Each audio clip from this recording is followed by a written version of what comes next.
Do you like watching interviews? They're a staple of television and online media. We seem to be endlessly fascinated by the opinions and experiences of other people, and understandably so. But have you used the interview format in your church service? Perhaps even in place of the sermon? Radical thought, I know. Well, I recently had the opportunity to interview Dr. Jennifer Conzen in Watford, and we placed that interview in our traditional sermon slot. We got a lot of positive feedback and requests for more of the same. So I thought I'd share some of the lessons I learned from this. First time I'd done it, so some things we could have done a lot better, but I thought I'd share it with you and see if you'd be interested in exploring this. By the way, I'm Malcolm, if you don't know me, and this is teaching tip number 388, and we're entitling today's tip, How to Host Live Interviews, in particular as part of a church service. So I'm going to give you, how many have I got? 9 tips and things that we learned. See what you think. I'll be brief, keep this short. Number 1, interviewing is biblical, you could say. What about Nicodemus and Jesus, or the rich young ruler in Mark 10, or the woman at the well, John 4, or Pilate and Jesus in John 18? I mean, they're kind of interviews, aren't they? So interviewing is a biblical thing. Secondly, consider the speciality and needs. Know the person's specialities. Find out where they intersect with the needs of your group. If they don't interview them. But if they do, as they did for us, then figure out how their specialities are going to meet the needs of your group. Thirdly, agree on the main topics between you and the person you're interviewing. I checked beforehand with Jennifer if the topics of forgiveness and intimacy with God would work for her. I know they're areas of interest for her. She agreed that would work, and I know that will be something useful for our congregation. Fourthly, prepare more questions than you need. I sent Jennifer 10 questions, not expecting we would use all of them, and we didn't, but it's good to have spares in the bank just in case. Also, I've included the questions in the show notes, so you can go and have a look at those 10 questions if you'd like. And talking about questions, the 5th thing is question types. Ask open-ended questions wherever possible. Not so much yes or no questions. Do you agree with this, yes or no? But more, tell me about your view of, that kind of open-ended question. And also include some questions that invite practical application.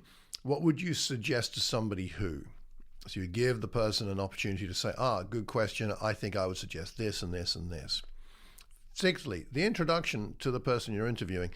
If they're a member of your local congregation, you probably don't need to do this. But if there's somebody like Jennifer Conzen who was not known to the congregation, I've met her, I've read one of her books, I've heard her speak. But what do I say to the congregation? I decided not to say more than just that, and instead ask her a question as a way of introducing her to the congregation. I said something like, Jennifer, why don't you introduce yourself and tell us what you would like us to know about you? I have heard people introduced where the interviewer has gone on quite a lot about the person who they don't really clearly know very well. It doesn't make much sense. Number 7, prepare to pivot during the interview. Some of the questions I asked on the day were not on the list because the conversation went off on a helpful tangent. So keep your wits about you, prepare to pivot, don't stay stuck to your question list. It may be that the Spirit is taking you off in a different direction. Number 8, expand. Since I put this in the sermon slot, I found it was occasionally helpful to make my own comment on what Jennifer was saying. I turned away from looking at her as she was speaking and turned to look at the congregation and emphasized something I thought was useful or added my own take on it because I know the congregation in ways, of course, that she doesn't. So I was able to take 1 or 2 things she said and say, I think for us and for me, this might be the most helpful point here. Number 9, conclusion questions. I prepared some conclusion questions for the congregation at the end of the interview. I asked, what stood out to you today? How did God show up for you today? What will be useful from what you've heard on Monday? And finally, is there anything that you've heard today that might be good to talk about with a friend here at church? That kind of conclusion helps people to think for themselves about their own application and what they've been listening to and hearing, rather than just, that was interesting, I'll just get on with the rest of my day.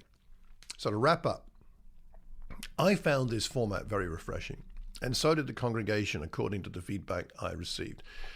We went longer than normal. You don't have to do that, but we did. But it just seemed the right thing to do. We're only going to get Jennifer with us once a year or maybe never again. Who knows? I thought it was worth it. The subject matter was different. The speaker, the format were unusual. So people can stay engaged a bit longer when it's like that, as opposed to the normal things we do. I wouldn't want to do the same thing too often, but I do want to do some more of these interviews and to refine them, to make them a useful tool in the speaking toolbox. I learned a lot from it. I learned a lot from it personally about how to do this, but also it seemed to me that sometimes we get a bit too locked into the traditional way of doing sermons.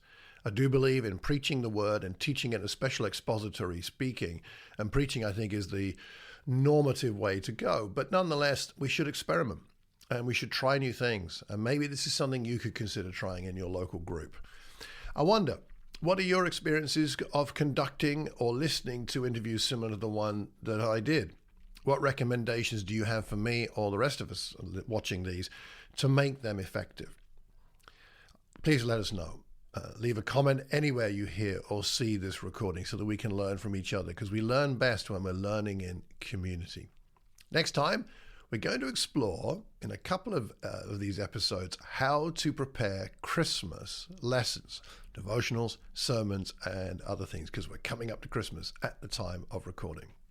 Finally, please consider joining us at AIM UK and Ireland for faith-building teaching. The link is in the show notes. I'm sure you'd enjoy it. And remember always to keep calm and carry on teaching.